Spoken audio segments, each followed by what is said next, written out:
Thank you for joining tonight's ConnectEd presentation on estate and retirement planning. I'm Joe Samaritano, I'm a member of the class of 1991, and I'm the Director of Gift Planning at the college. Before I introduce our speakers, I'd like to just go over a couple items. First, we have utilized the audience mute function this evening to avoid background noise during the presentation. Throughout the presentation, please feel free to submit any questions or comments in the chat, and we'll be monitoring that throughout and answering questions either throughout the presentation or at the end. Just a quick note that we are recording this presentation tonight, so it'll be available for you and for other members of the Lafayette community to view sometime down the road. Before we get started, let me introduce our speakers. Wynne Whitman, class of 1986, is an estate planning and administration attorney in New Jersey. She is the author of several books, including Smart Women Protect Their Assets, and has been featured in many publications, including the New York Times, Money, and Time, and made several appearances on national television and radio broadcasts. Wynne also served as a family caregiver for close to 20 years and understands firsthand the challenges of aging. She is a loyal leopard, currently serving as a member of the Board of Trustees and formerly leading the Alumni Association as president. Paulo Coelho, class of 2003, is a wealth and fiduciary advisor in New York. He has served as a lead advisor to high net worth families, foundations, and endowments for over 13 years, helping design and implement wealth planning strategies. He holds the Certified Trust and Fiduciary Advisor designation from the American Bankers Association. He is a loyal leopard serving as an alumni associate of the Board of Trustees and is the former president of the Maroon Club. He lives in Connecticut with his wife, also a leopard, and is a proud dad to their 4-year-old and 9-month-old daughters. Wynne, Paulo, over to you. Thanks. Thank you so much, Joe, and thanks to all of you out there. We wish we could see you all, but our screens aren't big enough. Before we get started, I have to play the lawyer and say that we're giving you general information tonight, nothing specific, but feel free to ask questions, as Joe noted, in the chat section. Paulo and I met because we both serve on the Student Life Committee of the Board of Trustees. So we realized that not only are we passionate about Lafayette students, but we're really passionate about our mutual careers. Paulo is a wealth manager, me as an attorney, and doing what we can to help families get organized through estate planning and retirement planning. So, hi everybody, Paulo here. I'm zooming in from Connecticut, and hopefully my 2 daughters are asleep upstairs, fingers crossed. So I want to thank Joe and his team for the kind introduction and asking us to be a part of this series. I also want to thank them for all the work they do for the school. I'm a big admirer of the ConnectEd series and this initiative, and it's my honor and privilege, along with my friend Wynne here, to be a part of it. So my only wish, like Wynne mentioned, is that we could do this in person. So hopefully next time that will be the case. Wynne chatted or touched briefly on our connection and the Lafayette connection and the family environment that we have at our school within our community, and it's across generations and geography and gender and race, and it really is something great and something that I hold near and dear to my heart. I was welcomed with open arms to Lafayette last century. So for you millennials, that's 1999. And my first steps on campus were actually at Oak Stadium for the men's soccer program.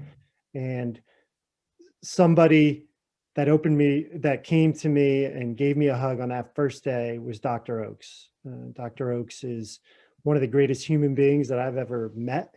He is one of my heroes and somebody that I look up to this day. But it was fitting to use the Oak Stadium as my Zoom filter here instead of making you see my makeshift office down here in my basement.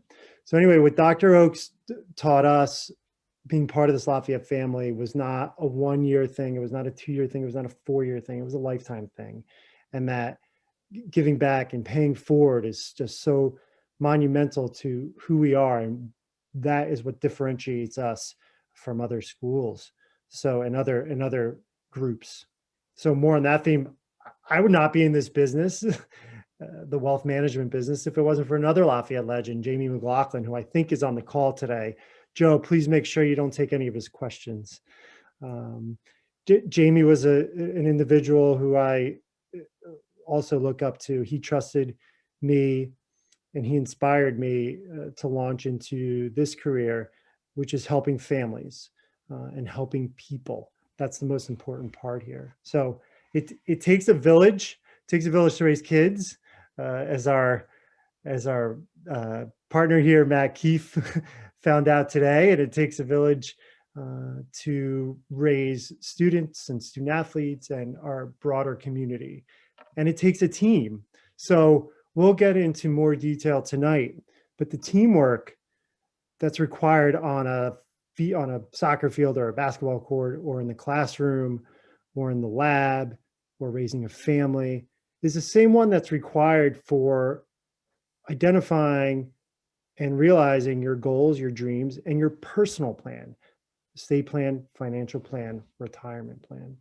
So whatever stage that you may be in this process, whether you're just starting out, we looked at the roster of folks that signed up. There's 22-year-olds and 72-year-olds and lots of folks in between. So whether you're starting out and saving money for the first time or you're in retirement and thinking about your legacy, rely on your team.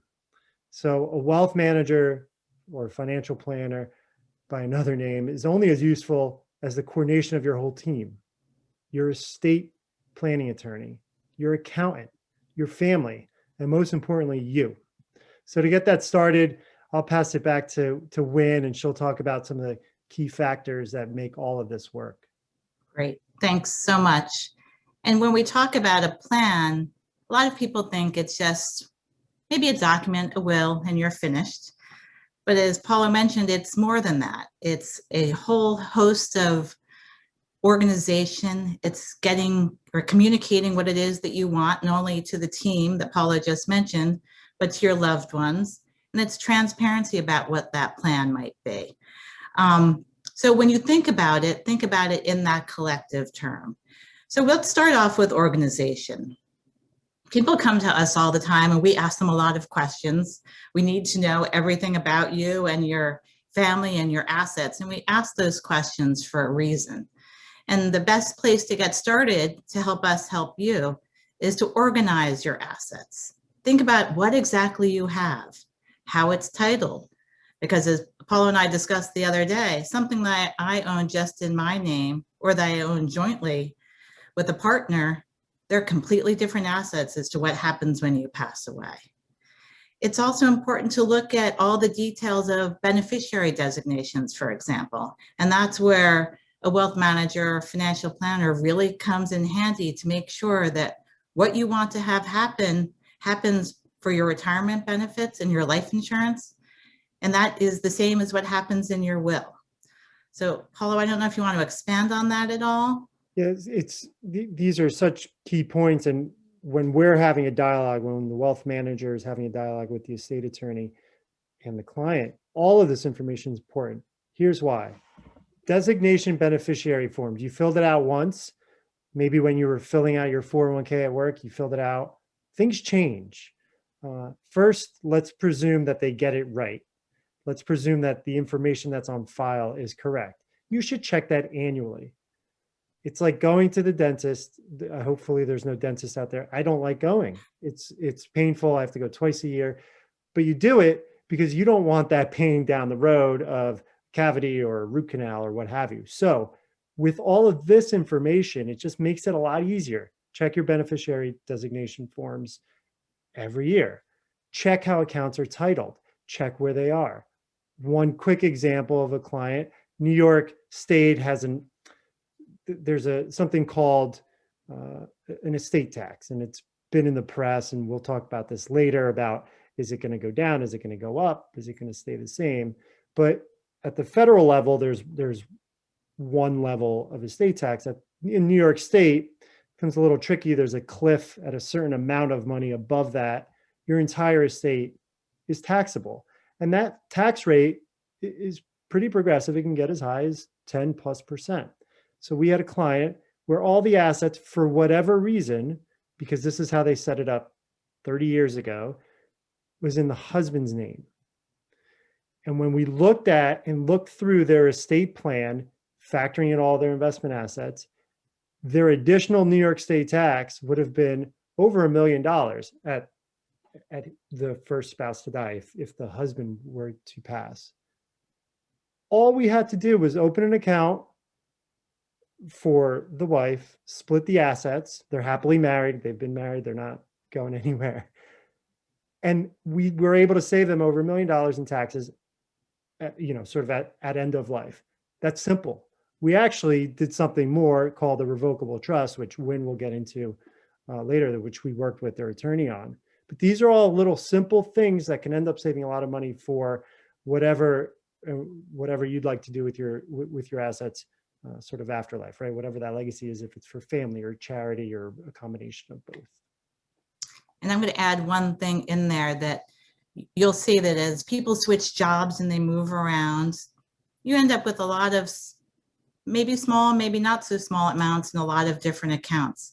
And one of the best guidances we can give you is to start to consolidate those accounts. It doesn't help anyone to have assets kind of all over the place. So as you're thinking about it and working on that organization aspect, say, do I need 14 bank accounts? See if you can get it down to 1 or 2 banks. It makes it easier for you, and candidly, it's going to make it easier for those who are helping you in the future.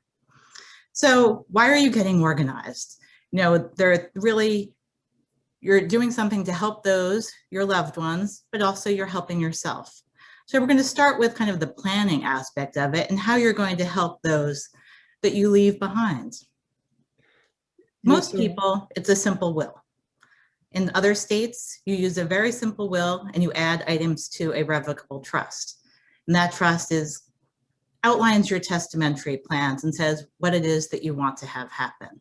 And the choices are to care for people in any way that you want. It can be your spouse, your kids, grandkids. It could be your charity, as with the marquee over my shoulder there. That's a subtle hint. It can be a special needs loved one. It's all about doing what you want to do and working with your team to make sure that your goals are satisfied when you pass away. There's nothing worse than having great intentions and not acting on them. So one thing to think about, and one of the harder aspects, is who's going to help you after you pass away or take care of your estate. And these are the roles and things that you need to think about. It's your executor. That's usually a short duration job. It's a trustee. That might be a longer duration job, depending on who your beneficiaries are. If you have young children like Paulo, it could be that you have a trust for them for 30 years. So you want the right person to fulfill that job. But, and we talked a little bit about this yesterday as well, what's the hardest job for young parents to fill? It's the role of guardian. And that's the person who's going to have the physical custody and make decisions for your kids if for any reason you're not there to take care of them. But you're much better off making that decision than to not make the decision at all. Kind of, I think we agree on this, Paul, and you can correct me, but to do nothing is maybe the worst thing you can do. You can always make a plan and then change it, but it's really going to be very difficult for everyone if something bad happens and you don't have a plan in place. That's right, Wynne. I completely agree. And we're sort of, because this is such a widespread audience, we're bucketing sort of beginning of career, midlife, and sort of retirement years and end of life planning. And Wynne did a great job of covering the end of life and hopefully, or retirement era. And hopefully by that time, you've already had your plan in place, and it'll be, because you're organized, it'll be quick to make any changes if there's legislative change or if there's family dynamic change. That sort of middle-aged crew, which, by the way, it was my birthday recently. I'm officially middle-aged now, and I can feel it. My back is starting to hurt a little bit, but it took a long time for us to think through who would be guardians. It was the biggest hurdle for us getting our wills in place. And 8 months or 9 months worth, right? After you kind of go through that first period of being pregnant and everybody's healthy and worried about that, but that part. And then it took us an additional 3 months to sort it out. That's pretty quick, apparently. There's a lot of folks that it takes a lot longer to do that. And then they never do it. They forget about it. It gets busy with kids. And so make sure you get something in place. It's so quick for an attorney to make a change if something comes up. Beginning of life, and we'll talk, or beginning of career is also important. You may think, well, what do I need a will for? I don't have anybody or anything. But there are other documents, and when we'll get to this, that you should have looked at, you should review with your parents or your loved ones, or whatever stage of relationships you're in, to make sure that you do understand, hey, if something bad happens to me and I'm in the hospital, who has a healthcare proxy, for example, who has the right to speak with the doctor on my behalf. So all of these things you should think about at all stages, and then it's just get them in place, and then it's easy to update. But you must update them, and you must do a check-in, I think, annually with all of these things. Review them, have a nice summary of it, talk to your family about it. Does everything still make sense? Great. You don't have to think about it. Exactly. And since Paulo mentioned it, maybe we'll skip ahead to the documents that are really about caring about you. And I think no plan is complete without having these documents to go hand in hand with your will and trust. And Wynne, if I might interrupt, we do have a question in the chat, if it's okay if we take a break. Let's hear it. Okay, so question here is a qualified charitable deduction RMD limit to $200,000 if you file jointly? I think it's still the $100,000. I think it depends. I guess the question is whether or not it's coming from 2 IRAs or 1 IRA. Right, but I think that that's the direct to, so under current law that you can make a direct distribution from an IRA to a qualified charity. So instead of taking your required minimum distribution, you make a donation, I believe it's up to $100,000 directly to the Marquis de Lafayette, for example. And that way you're not reflecting, or you don't have that income that you would have from that IRA. But it's a good question. So yes, I'd have to double check as to whether or not it can be 200,000. But going back to, we were talking about powers of attorney. I'm now, and a lot of parents are even advocating for their kids going off to college to have these documents. So as Paulo mentioned, it's really for every age group. We want you to consider them, they're important. So the power of attorney is the document that asks someone to make your financial decisions for you. We both advocate for what's called a general power of attorney. That's a document that's active the moment that you sign it. If you have any questions about the person that you're naming as an agent under this document, it's not the right person. I have clients who often say, but I don't want the document to come into effect until I can't act. And my response is, that's almost always a recipe for disaster, trying to prove that you are in fact incapacitated when there is an emergency need to get to your funds, for example. It's something that should be in place from an early age. I do suggest, as Paulo mentioned, updating it on a regular basis. Sometimes financial institutions will give you a hard time if it's 20 years old, but something that you can work through. Not only are you going to have an agent, but for almost every role that we talk about tonight, you always want to have a backup to that person, because as we know, bad things happen all the time. So the next important power document is the healthcare proxy. And that's the document that's going to say, this is the individual I want to make my medical decisions for me. Generally, if you can make your own decisions, they're your decisions to make. But you're asking this person to come in and make your decisions if you can't. That can be permanent incapacity, that can be temporary incapacity. So you really want someone who's going to understand what it is that you want at the end of life.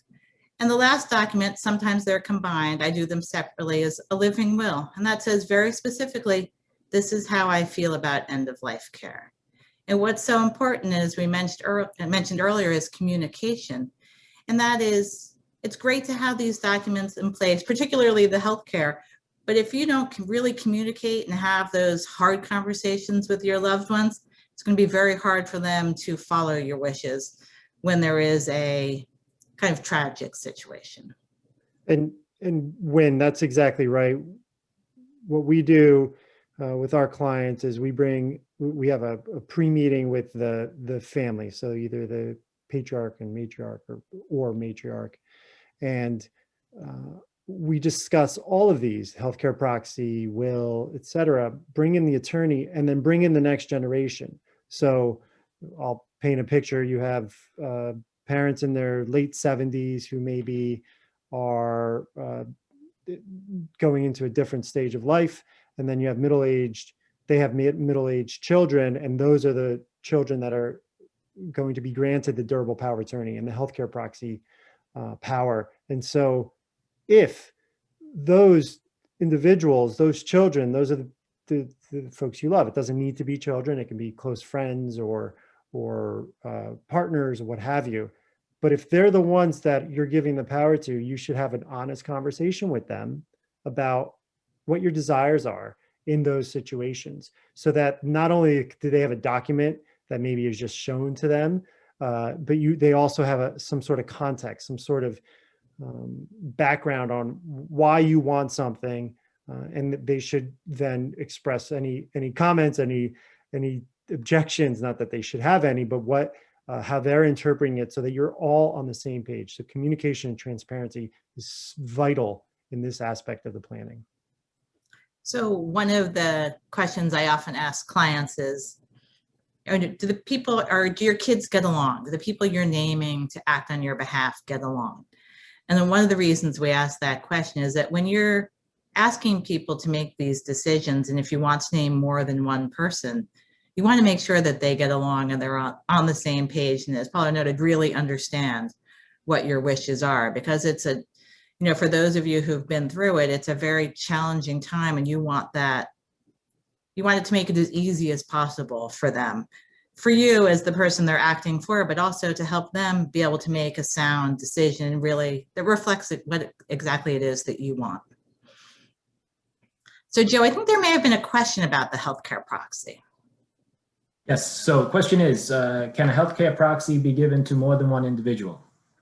So yes, the answer is absolutely. And you can make a decision as to whether or not they can act, either one to act, or if you want them to act jointly. That means they have to agree on the decision made. So that goes to my last point. So if they get along, great, and you think they can act together. If they've never gotten along and can't act together, maybe not such a great idea. So I was going to suggest that, because Paulo mentioned it a little bit about the tax aspect. So if we talk a little bit about what happens at the end of life from a estate and inheritance tax perspective, I think it's going to be helpful when we go back and talk about the people that you might want to benefit. So right now, under the current laws, we're each given for federal purposes an exclusion amount of $11,700,000. So if you're married, you can use part of a deceased spouse's, or they can use your exclusion amount. So as a couple, you can pass together a little over $23 million. That can be, those can be gifts made during life. Those can be gifts made at death, but that's kind of the total, which is pretty significant. Now, each state also has its own tax situation. Some states like Florida have no estate or inheritance tax. That's why so many people are moving south. Other states like New York have an estate tax. Other states like New Jersey and Pennsylvania have an inheritance tax. So an inheritance tax is generally a tax that's based on the relationship of the person that's receiving. So in Pennsylvania, there's a 4.5% inheritance tax on gifts to descendants. In New Jersey, that's not the case. There's no inheritance tax. There's a lot of tax on assets passing to nieces and nephews. New York State, on the other hand, has an estate tax, and that doesn't really matter who the beneficiary is, but it's based on the value of the estate. So it can get a little bit complicated, but something to keep in mind as you're making your plan. Now, for anyone who's been paying attention to the news, there's been a lot of chatter about the estate tax. So Paulo, interrupt me at any time. But the thing that we're hearing a lot about is something called the stepped up basis. So this year and years previously, when someone died, whatever asset they had, the value of that asset on the day they passed away became the new basis of that asset for the person who received it. So my example is, if you have a share of IBM and you paid $1 for it, and when you die, that share is worth $100, your beneficiary is going to have a new basis in that share of IBM of $100. So basically the $99 of capital gains is never recognized and no one pays tax on it. So it's that step up is the big item that people or the Biden administration is considering kind of removing. I think a little bit from a record keeping perspective, that's a little bit challenging, but it could be or represent a very big opportunity to tax those capital gains. So Paulo, I don't know if you want to expand on that at all. Yeah, so in terms of the estate plan, this, again, we keep hitting on these key themes, which is organization and consolidation. When you understand your balance sheet, and we'll get into this when we discuss retirement planning and financial planning, but when you have an accurate picture of your entire balance sheet, you know it, you update it quarterly, I would recommend. When you know your estate plan and your estate attorney and your financial planner or wealth advisor are in constant communication, when changes like this happen, it is very quick and very easy to be able to pivot whichever way you want to go to accomplish whatever your goals are, whatever your legacy is. So you can update that estate flow. You can see how much money would end up going to your children, how much money would end up going to charity with this new law. Actually, this is what happens. So maybe we should gift earlier or not. Maybe we should gift more to charity. The way it works out, maybe we should take our IRA because of the new laws that were put into place through the CARES Act. There's no longer a stretch provision with the IRA. So basically with an IRA at your, when you pass, you can either have elect a spousal rollover, whomever you designate as the beneficiary. If it's your spouse, they can choose a spousal rollover. All of the assets roll over into their name and their life expectancy when they're required to distribute. If it's not a spouse, if it's children, for example, it's considered an inherited IRA. And thanks to the CARES Act, they will then have to take those assets out in the next 10 years, within the next 10 years, or else face pretty severe penalties. So again, if you have everything updated, if you know what's going on and these laws change, well, maybe it's not tax efficient for your children to inherit that pocket of money if there's if money is going to charity elsewhere, because perhaps your children are in their high income earning years. They're in their 50s, and this is where their income is in the top bracket. And so maybe you should leave that to a charity, because then that can go tax-free. And then other buckets of money that equalize could go to your children so that they're not required to then pay an additional income tax. So these are just examples of what happens with legislation and how estate planning marries with the financial aspect of it. It's all tied together as you're catching our theme of the evening. So when you're thinking about this plan and how you want to distribute your assets when you're no longer here, taxes become a big part of it. And as Paulo is mentioning, we can use some of these assets in clever ways. Sometimes if you want to benefit a charity, a small IRA really is the perfect asset to use to make that charity the beneficiary, so that all of the income that goes with that IRA passes to a tax-exempt organization. There are outright bequests. There are all kinds of trusts that you can use for individuals and charities. There are trusts for small children, as we talked about earlier, for a term of years. There are trusts that might be for the lifetime of an individual. For anyone who has a special needs loved one, there are really terrific trusts that work to provide for the supplemental benefits of that loved one without jeopardizing their government benefits, something that's critically important.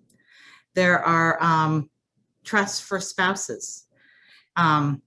Really, whoever it is that you want to benefit, that's why you talk to us. We help you craft a plan that achieves your goals.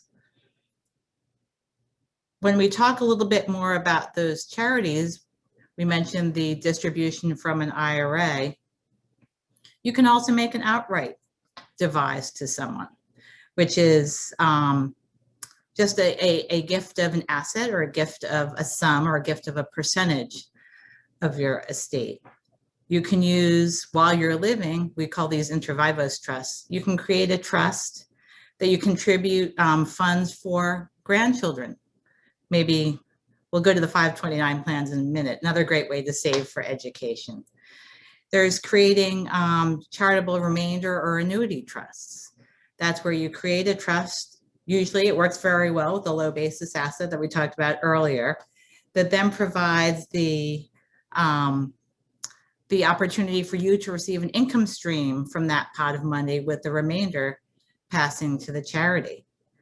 There are charitable gift annuities, the same idea. It's a contract with the charity, provides you the ability to make a sizable gift, maybe wait a little time, and then receive an income stream from that.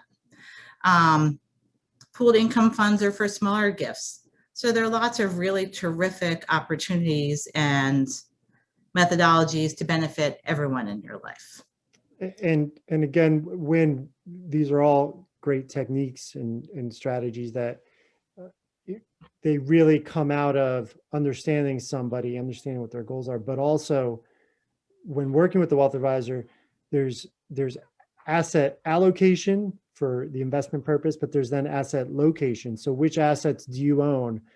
It's not always just stocks and bonds and cash, right? There are sometimes other types of investments, whether it's a closely held business or concentrated positions, stock positions, where you can then devise with the estate attorney, well, perhaps we should move this asset into this trust, this CLAT, for example, or we should move something that has really high cost basis. If the cost basis doesn't go away, the step up, high cost basis into the generation skipping trust, and leave low cost basis stock in outright name for the step up purpose. So there's a lot that can go on both from a vehicle perspective, but then also the underlying investment.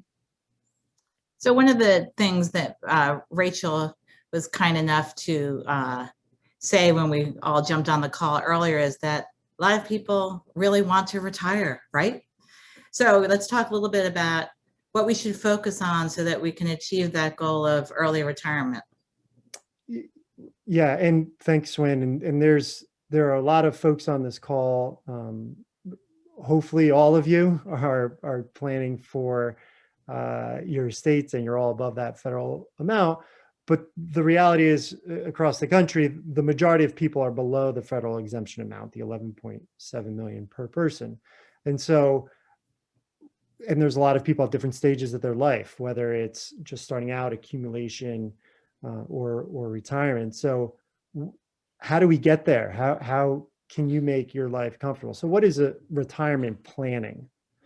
Officially, it's the process of identifying your goals, usually financial, setting a plan to get there, and then creating action items for success, or something to that effect. There's been an entire industry, ours included, that's been created to help people do this. The reasons for putting a plan in place can vary widely. And so it's impossible for us today, nearly impossible for us today, to help you create your own specific retirement plans because it takes a lot of time, a lot of hours of questions, answers, discussion, introspection from you and your family, putting together, drafting documents and executing on this. And then it takes time to grow the assets. So there's so many various situations and needs and wishes that have to factor in. It's complicated, but it can also be simple, especially at the start. So our goal, again, is to give you some basics to understand and things to think through. I'm going to hit on those key themes again: organization, communication, and transparency. If you are clear on these and have these in order and keep these updated, your life will be so much easier. You'll be able to identify what your goals are and how to get there. So questions, if we were in person, I would have asked for a show of hands, but I can't do that. So how many of you have a balance sheet? How many of you have a balance sheet that's updated? How many of you have a balance sheet with all of the information? If somebody can just walk in and see how everything's laid out. How many of you have shared that complete balance sheet with the rest of your family, whether it's your spouse or parents or whomever you want? How many of you have an income statement? Do you truly understand where your income is coming from, how much income you have, what your taxes are, what your tax rates are? How many of you have an investment asset allocation table? How do you understand across all of your accounts? Wynne mentioned you could have 3 or 4 IRA accounts or 5 or 6, depending on how many times you switch firms and if you forget to roll something over. What is your true exposure to the equity market, as an example? Do you have that updated? And the big one for retirement planning, getting all this information sorted, is what are your true expenses? What are they today? What do you expect them to be in the near-term future? What are you planning for? And how can you project them for retirement? All of the modeling and the retirement calculator tools that exist in the world won't work if you don't have those basics. Those are things that you need to get started, to have an idea of where to go with your plan. If you don't have any of these things, you can get started tonight, maybe tomorrow. It's pretty late. You don't need a professional to help you with these. Find your good old friend, Microsoft Excel or whatever office product works for you. You could even do a pen and a paper. Just get to work. Start listing things down. There's also plenty of free tools online that you can go download. It'll help you build out your master dossier. You'll be able to see, here's my balance sheet. Here's my total net worth, assets, liabilities. Here's my income statement. Oh, wow. I've been tracking this for a couple of years. My income has increased this much. My expenses have increased by that much. Hopefully your income is increasing more than your expenses are. If you're able to do this, it crystallizes your future. You're able to say, wow, this is what I have. This is where I want to go. Now, how do I do it? So you've heard the word legacy and goals tonight. By looking at, again, the folks on this call, that can mean, that means something very different to all of you. So there could be a recent grad on here who wants to save enough money to go on a trip, if you remember those, to Patagonia or to Europe, or they want to start saving money for grad school. That's a lot different than the middle-aged person, again, like me, who's still earning with retirement almost as close as when I graduated from Lafayette. And I'm balancing out a young family, and there's a ton of expenses coming down the road. So that plan is going to look a little different. And then, not to group us all by age here, but then there's the next generation, the baby boomer, if you will. This is the baby boomers and millennials are sort of the barbell here of population in terms of demographics and the size of them. But a lot of those folks are nearing retirement or have retired already. They're thinking of their legacy. They're thinking, do I have enough money to survive? Where's all my income coming from? My health, my travel expenses are probably going down, but my healthcare expenses are probably going to go up. So do I have enough money for me to take care of me? Yes, I do. Let's see this plan in place. So now I want to take care of the next generation. So how can I do this? How can I help my children and grandchildren? Here's a pot of money. I want this money to be a little more aggressive because it's, again, for the next generation. There's a longer time horizon there. But I also don't want to give away too much too soon because I still want to live a healthy and fulfilling life. Life expectancies are fortunately increasing. So how do you balance that out? All of those variations within these broad groups, once you know where you are by having that information, it's powerful. Assets, liabilities, what's your income, what are your expenses? Once you can do that, once you have it written down, you have it somewhere, then you get together with your team, your family, your advisors, your attorney, your accountant, and you put together a plan. And I'll end with this, and I'm going to tell a success story. I wouldn't tell a different one. There are always success stories, but the biggest key to all of this after you've done all this work, it's a lot of work, but you can do it. Put this plan in place. It's to stay disciplined. Without discipline, you're not going to be successful. So we have a couple that we work with. They had sizable assets, $10 million. And then we looked at their liabilities. It was $4.5 million of debt. They didn't want to exit the equity market because they had large unrealized gains, which means if you sell that equity position, there's a large realized gain, you have to pay tax. So we put together a 6-year plan to systematically pay down the $4.5 million debt without dipping too much into the principal, the core of their investable portfolio. And last year, December, right in line, December 31st, 2020, we made off the last payment. So why did that work? Sure, they were organized. We helped them put together a plan, but they stayed disciplined. We helped them stay disciplined, but it came from them. So, as we move to understanding what it means to care for yourself and for others and understanding all of this, I'm going to leave a bit of advice for our young alum. It's unsolicited, obviously, but you're here. So hopefully you'll be able to hear me, and hopefully this will resonate with all of you. Save more and spend less, but make sure you enjoy the quality of your life. It's really important. So for young people, that means please put the maximum amount in your 401ks. The power of compounding and timing is incredible. It's the easiest thing to do. You won't even feel it. And as your income grows and as your expenses grow, it's out of your mind, and you'll look up in 20 years or you'll look up in 40 years and you will have sizable assets without even thinking about it that have grown tax-free. That's going to be your biggest source. In my opinion, that'll be the biggest source of income for my generation and below, because pensions don't really exist depending on what industry you go into. But you have to start saving early. You have to start spending a little less, which I think it seems like everybody's doing based on all of the numbers that have come out nationally over the last 2 years or 3 years. But these are easy steps that you can do to fulfill that retirement plan. Yeah, I mean, it's great advice. And I'll just add on to what Paulo said, that in many ways, it's also free money. So under the current tax laws, if you put $10,000 into your 401k, you're not paying tax on that.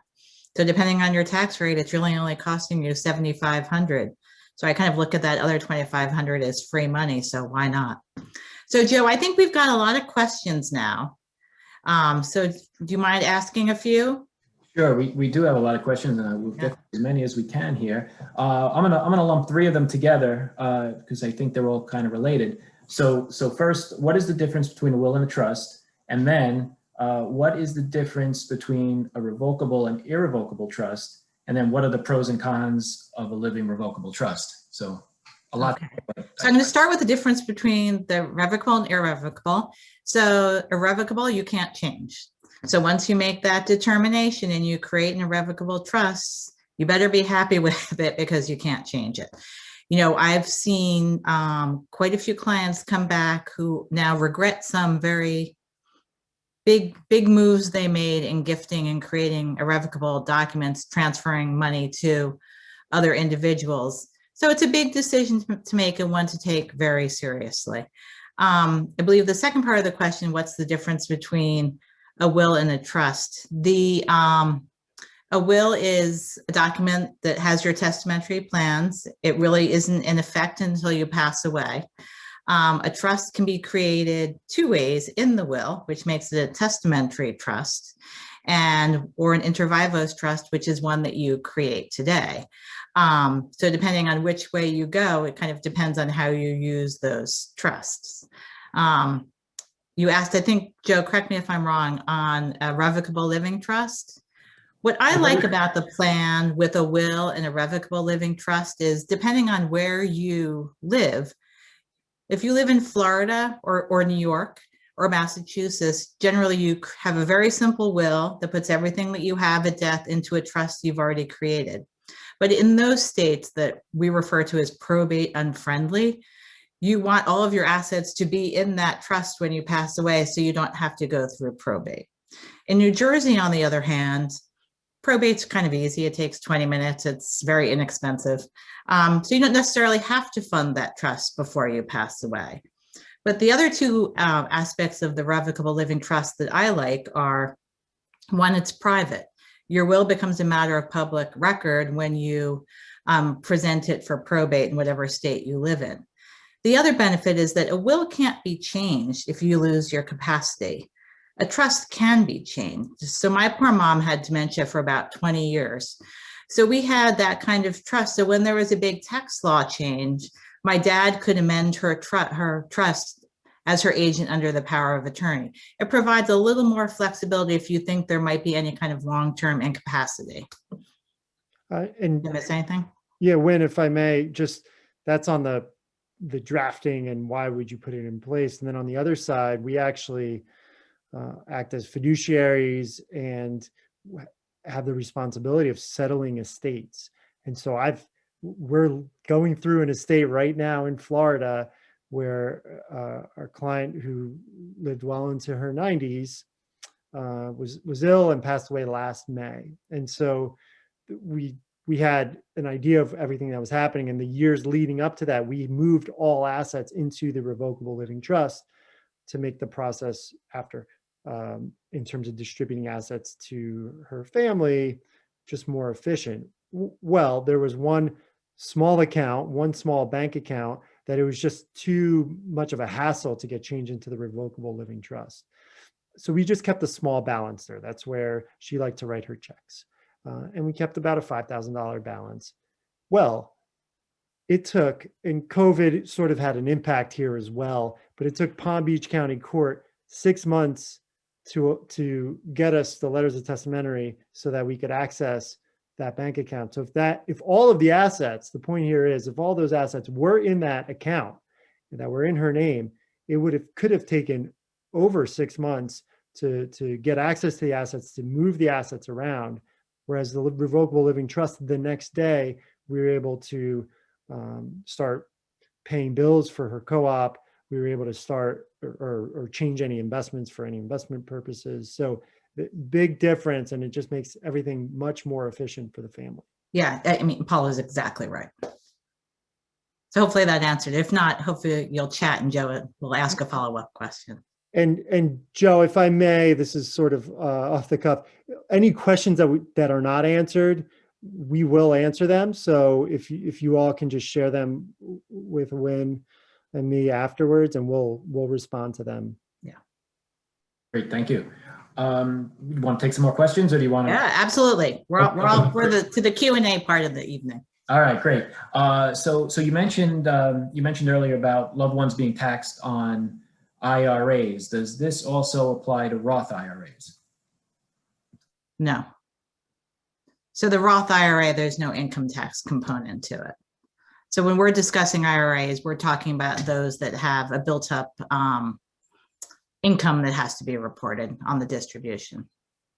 And just one point of clarification, Joe, the IRA, if it is rolled over or the beneficiary is a spouse, the spouse does have the ability to elect a spousal rollover. And so in that case, there is no provision where the spouse will need to withdraw the money within 10 years. So there won't be an income tax. But when they do distribute, if they're of age where they have their required minimum distribution, which is now 72 years old, they would have to pay income tax. It's only for non-spouses in which there's a new provision where within 10 years, all of those assets need to be distributed. Great, thank you. So another question is, if one's parents have not started gifting yet to their children, what would be the best way to start and try to catch up on lost time? I realize tax laws will be changing, but do you know when the gift tax laws specifically will be changing? So I'll take a stab at this and then Wynne. We don't know. Anybody that tells you they know is lying to you or is Joe Biden. So we think it would probably be starting January 1st, 2022. It has historically not been retroactive. So my sense is that if they get anything passed, and I try to stay, we go down to DC to visit friends. That's the only time I like to stick my nose down there. You can't predict what's going to happen. So if they are able to get something done, they're, I think, going to give enough transparency so that people can do things before end of the year. And then Wynne is going to be really busy before December 31st. So that's the first thing. The second thing that I'd like to say is legislation changes a lot, and it changes quicker than you think. Just because something may be put into law next year doesn't mean it'll be there in 5 years. Same with tax rates, right? So what I would caution against, because we lived this about a decade ago, and Wynne remembers this clearly, is if, first of all, to answer the question specifically, if your parents have to want to gift first, and if they want to gift, I would caution against gifting too much, because these gifts are irrevocable. And the risk is, now, if there's an estate that is so large that it's not going to impact lifestyle, fine. But if the parents are young enough and they gift away too much, that may impact their existing lifestyle or the remaining years, and healthcare costs are going up. So I would just really caution against gifting too aggressively if there are not enough assets. Yeah, and I think that that's spot on. I think if to the extent people want to make gifts, you can do it anytime. So right now, under this year's current law, you can gift, each of us can gift up to $11,700,000. Whatever you gift in excess of the annual exclusion amount reduces that 11.7 when you pass away. But if your parents have assets, or whoever's making the gift has assets and they're ready to do it, they should talk to their advisor, and there's better to start it this year than the next year. And one point, the annual exclusion amount, anybody can gift anybody $15,000 per year without it being taxed. So yeah, and as a couple, you can double that. Yeah. Correct. Yeah. So if there's if mom and dad can gift $60,000 to their child and their spouse, right? So that's a really great way to move money outside of the estate. Right, Joe, do you have another one for us? Sure. Yeah. Oh, there's plenty of them. So next one, how about, can you recommend which assets to draw down on first? Investments, 401k, Roth? So it depends. Yours. Yeah, it depends on a lot of factors. It depends what income tax rates are. It depends what the goals are. It depends what the size of the assets are, right? So taking a look at what's most tax efficient is important. I think taking into account what the time horizon is, what the time frame is of the asset. So if you're somebody that's younger, right, below the age of the required minimum distribution, I would say you shouldn't have to distribute from your IRA. Let the money grow there, tax deferred. And it wasn't part of the question, but for example, Social Security, if you don't need to take it, if you have means, if you're earning income otherwise, or you have enough assets, just wait on taking Social Security until your full retirement age, when the benefit is much greater. You can do the analysis, but the break-even point is 6 years. So you have to live 6 years beyond full retirement age, and you get all that money back, right? So the only thing I wouldn't advise, I'd advise to stay alive during that time frame. I'd advise everybody to do that. So it depends. I know it's not the right answer, the answer you were looking for, but there are so many factors that go into it. So I would keep the tax deferred assets in there until you absolutely have to take them out. Okay, our next question. If President Biden enacts his stepped-up basis reform, is the plan to go retroactive? Meaning, would it apply to a stock inheritance that took place before he took office? I don't see how he can do that. But, people in DC, to Paulo's point, we don't always know what they're going to do. I think there'd be a bit of an uproar from the lobbies, from accountants, from estate attorneys, from wealth managers.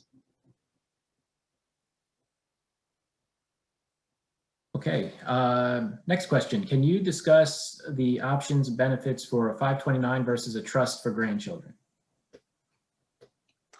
I particularly love a trust for grandchildren. Paulo may disagree. What I like about that is you don't necessarily get the kind of tax benefit from it, but I do like the fact that it's available for more than education. So we do that kind of trust for a lot of people where we include medical, for example, because we're always concerned, that the young person may not choose to go to college. There's some penalties if the funds are not used for education. That's just my 2 cents, but Paulo, I'll defer to you and your thoughts. So I agree with you, Wynne, surprisingly. If there are the means to do it, why not both? The 529 plan, it depends on who controls it, but the grandparent, for example, they can be the owner, they can be the account owner. And so if grandchild 1 ends up, let's make this positive, ends up going to college, but getting a women's soccer scholarship, and so doesn't need any funds, right? Then the grandparent can roll that over to a different grandchild. So there's a benefit to both. I do prefer the trust piece of it, and then just layer on a 529 plan if there's enough assets there. And for young parents, you should absolutely start a 529 plan and just like your 401k, fund it. College is not cheap. Okay, maybe 1 or 2 more. Can a spouse or a loved one be taxed on any remaining funds in a pension? I'm assuming that means like a lump sum pension. I think the answer to that is yes. Yeah, and that also depends on the pension plan and in terms of it, but usually I've seen some pension plans where the spouse can continue to get a monthly benefit. It's reduced, but that's taxed, right? Just like it would be with the primary owner. Right. And a related question from earlier on, do you have any advice on whether to take a lump sum distribution versus a monthly pension? That also depends. There are some proper calculators out there that can show you what the break-even point is. So by that, I mean, you can see what the lump sum is, what the income tax piece of that component is, and then what the regular annual distributions are. And it shows you at what age you would break even. So if you're in good health and you like the regular stream of income, it might be worth it. Again, I'd have to go through the actual analysis to see what the lump sum distribution was versus the monthly payments. And then there's some people who I think I've seen it's behavioral, but they do better. All things being equal, let's just say we make that break even point, they just do better with monthly distributions or bi-monthly distributions. It's like, it's as if they are continuing to receive their paycheck as opposed to a large sum of money. Then sometimes that can lead to different types of spending habits. So oftentimes what we do with our clients, and it's a mutual agreement, but they've retired or they've had an inheritance and they stop working, something to that effect, we continue a monthly distribution as if they were still receiving income, so that they know, okay, on the first of the month, I'm getting $15,000 from my account, my investment account, and we can plan for that. We can plan for their cash and they can still pay their bills, and the routine doesn't change. We're all creatures of habit, right? So we don't want to disrupt that part of it, because retirement can be disruptive, and some people take well to it, some don't. So keep some things constant like this. And, I think that's actually kind of a great way to summarize what we talked about this evening. And that's that while there are some great frameworks for everyone, we are all so individual and we have different goals and different wants. And we can take this framework, but we need to kind of build out that plan to suit what works for you and your loved ones and your family. There's no right or wrong answer in what you do. It's really doing what it is that you want to do. and getting a team to help you out. So Joe, are there any more questions? Well, there are, we could probably go on for another hour or so. There are a lot of questions.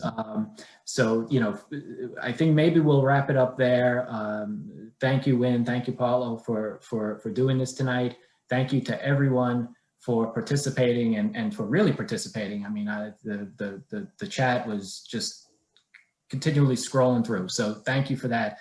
As we mentioned earlier, we will get back to you with answers to the questions that we were unable to get to during the session tonight. So thanks to everyone. Just one final note, you know, we do have many alumni who have included Lafayette in their estate plans, and some of them are actually on this call tonight, I believe. If you've done that already, or if you're inclined to maybe consider doing that, please reach out to me and let me know. My email is going to be in the chat, and love to work with you to you know, recognize what you plan to do for the college and put plans in place just to make sure that your wishes are carried out and it impacts the college in the way you'd like to see it. So that's where we'll wrap up tonight, and I think. And I'll just add one last thing that, you know, Paulo touched on before, which is we want to answer your questions. So field them to Joe, he'll get them to us, and we'll reach out to you, you know, in the next couple of days. And there is no dumb question. Bring it on. Yeah.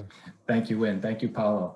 Thank you so all. in concluding tonight, I just say you can register and view future events by visiting leopardlink.lafayette.edu. We look forward to having your participation at future events, and have a good night. And like I said, we'll be following up with answers to your questions. Thanks again. Have a good night. Thank you. Hi. Bye.